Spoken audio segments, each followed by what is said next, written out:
Son las 6 de la mañana con 58 minutos. Nuevamente, gracias por dispensarnos su compañía. Definir las tareas del Sistema de Inteligencia Nacional y su conformación fue parte del debate de esta jornada en la Comisión Ocasional de Frontera en la Asamblea.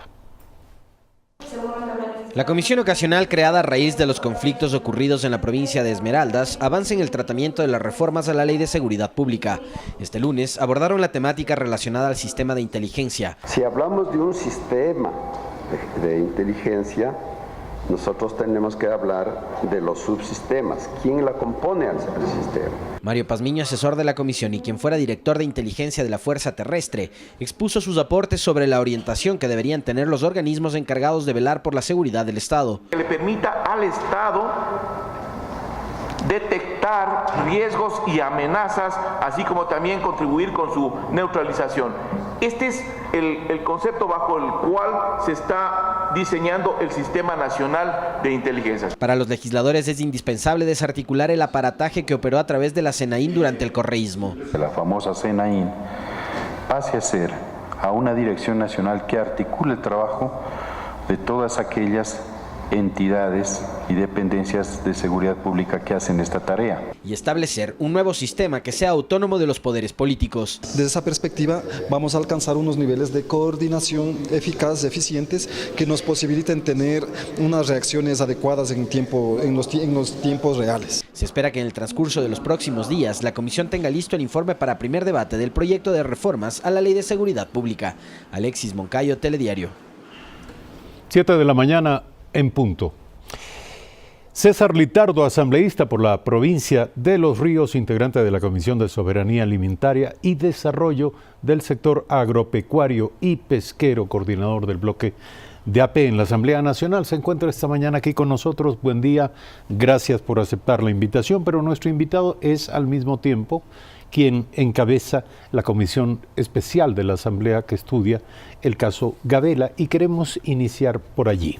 Durante la sesión número 10 de esta comisión se ha confirmado que no existe el tercer informe entregado por el perito Roberto Mesa. Y digo, no existe, probablemente existe, sin duda, pero no existe en manos de las autoridades del Ministerio de Justicia, según ha certificado el propio Ministerio el día de ayer. ¿Qué plantea esto para la comisión? Bueno, quiero empezar saludando al país, un saludo especial al Cantón Buena Fe, mi provincia, que cumple hoy aniversario. Creo que en definitiva lo importante es de que vamos avanzando en la comisión, que esta es una comisión que se conformó con el objetivo de aportar a esclarecer este caso y que creo que ha dado los frutos hasta el momento que todos estamos esperando.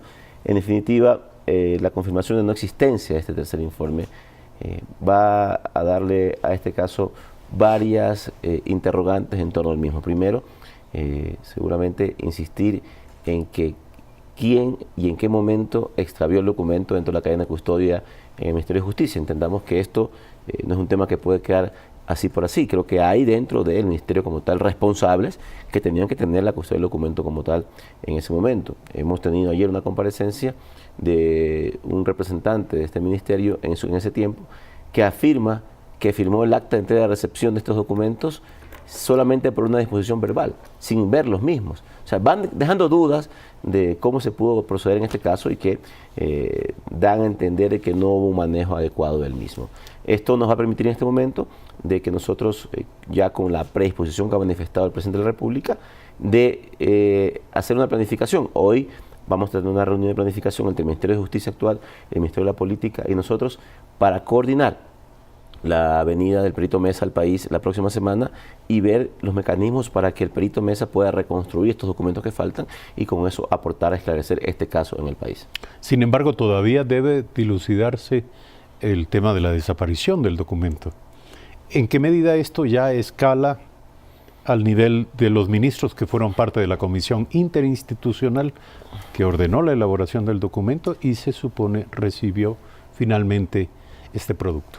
Bueno, el día de hoy formalmente voy a hacer un pedido a la Contraloría General del Estado para que haga un examen especial en este caso. Recordemos que la Contraloría ya auditó todo el proceso de contratación con el perito Mesa, entre el perito Mesa y el Ministerio de Justicia, pero habría que evaluar, me entiendo que la Contraloría es el órgano de control que tiene que hacer una intervención en este caso, desde cuando ya se recibe el documento hacia la actualidad, ver en qué momento y qué funcionarios responsables no encontraron el documento. Me parece que ese es un importante mecanismo. ¿Para qué? Para que tengamos la posibilidad de un organismo de control certificado que nos pueda decir qué pasó, quiénes son los responsables de la pérdida de este documento y en qué momento este mismo se perdió. Corre en paralelo un proceso de investigación en manos de las autoridades de justicia. La pregunta es en qué momento va a haber alguna relación de contacto entre ambos procesos, y se lo pregunto porque ya allí se está hablando de convocar al expresidente Rafael Correa para que rinda una versión al respecto. ¿Hará lo mismo la Asamblea Nacional? Bueno, creo que las dos entidades deben ser complementarias, ¿no? Cada una tiene su función como tal. La Fiscalía, pues lógicamente es una función jurídica del país, y la Asamblea tiene su responsabilidad desde la parte política. Nosotros también tenemos una responsabilidad con el país. Es un poco la dinámica diferente. Ustedes han visto las sesiones nuestras, son incluso abiertas, incluso hay la posibilidad de transparencia, ya que la viuda del general Gabela puede estar presente en las reuniones, e incluso muchas veces ha tomado la palabra para hacer ciertas preguntas que también ayudan a esclarecer este caso. Creo que eso demuestra de una transparencia y una intención de la Asamblea de poder buscar la verdad en este caso. En el tema del expresidente Correa ha habido varios requerimientos por parte de asambleístas de la comisión de su comparecencia. Uno de los exministros manifestó, y varios exministros han manifestado, que el expresidente Correa conocía de los informes que emitía el comité interinstitucional. Esto hay que quedar claro, ¿no? De lo que nosotros conocemos en las comparecencias, el insumo que dio el perito Mesa, más otros insumos más de otros productos que se tenían, como por ejemplo el expediente de la Fiscalía, como por ejemplo el documento que emitió la policía, el peritaje de la policía.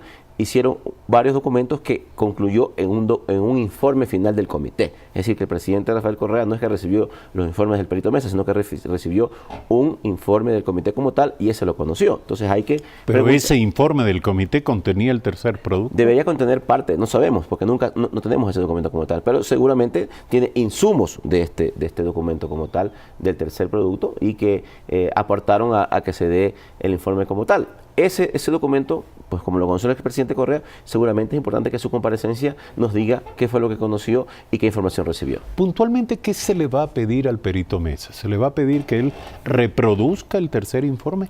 Creo que en ese caso deberíamos ir por ese camino.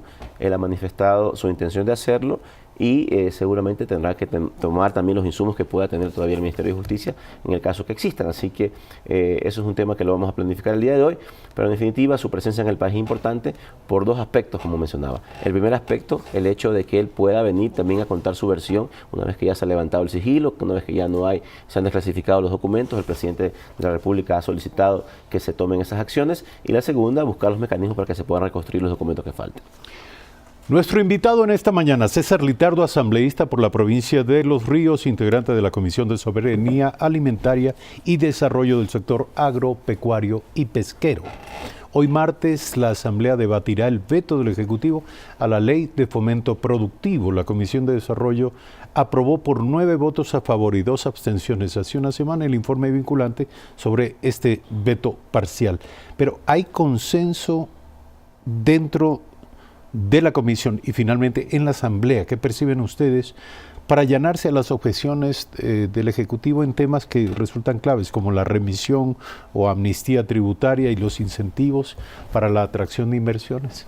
Bueno, yo creo que sí. Yo creo que el día viernes, el jueves que se aprobó ya este informe dentro de la Comisión de Desarrollo Económico, esos 9 votos pues significan de que va a haber la votación suficiente para hoy en el Pleno poder aprobar estos temas que se están acá discutiendo.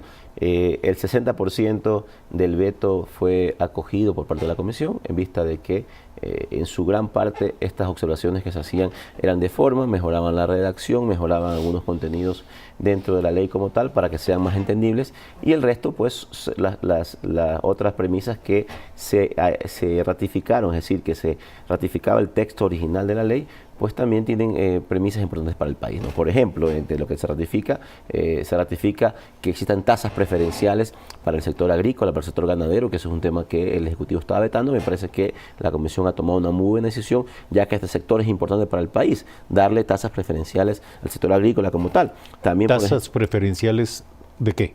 Para créditos, créditos con tasas preferenciales que permitan que este sector pueda tener un incentivo dentro de su producción como tal. También se ratifica el texto original en el tema de la reducción de costos, o sea, que la Junta Política Monetaria ratifique la reducción de costos de servicios financieros, que también es fundamental. Son textos importantes que nosotros tenemos que irlos también manejando en el transcurso del procesamiento de la ley, como por ejemplo que los GATS, es decir, el Ejecutivo vetó el hecho de que los GAT también se puedan acoger a la remisión de multas e intereses. La Comisión creó conveniente de que los GAT también, en un sentido de ser consecuentes con el país, también tengan la posibilidad de acogerse a esa remisión. Así que, en general, creo que son temas bastante manejables y que al final esta ley, en su marco estructural, en forma integral, tiene grandes beneficios para el país. Y lo que yo manifiesto siempre, esta es una ley que le está diciendo al sector productivo, al sector del pequeño, mediano, microempresario, gran empresario, que tiene una corresponsabilidad con el país de que su crecimiento también depende del sector productivo en este momento.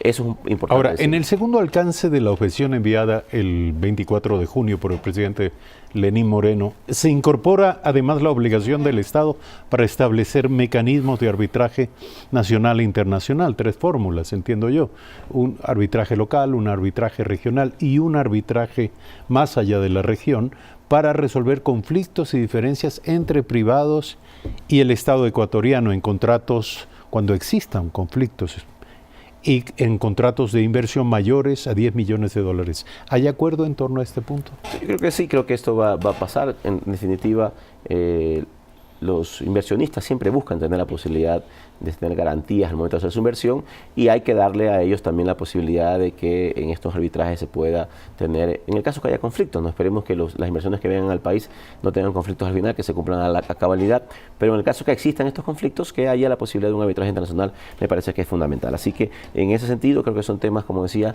que buscan incentivar la producción, que busca que el inversionista que venga al país tenga la tranquilidad de que van a tener las herramientas, la estructura legal de poder tener la posibilidad de hacer su inversión con tranquilidad, y que al final esa inversión que se genera dentro de este contexto tenga una repercusión de desarrollo económico y de generación de empleo en el país. Pero hay quienes consideran que esto contraviene el artículo 422 de la Constitución, que establece que el Ecuador no podrá celebrar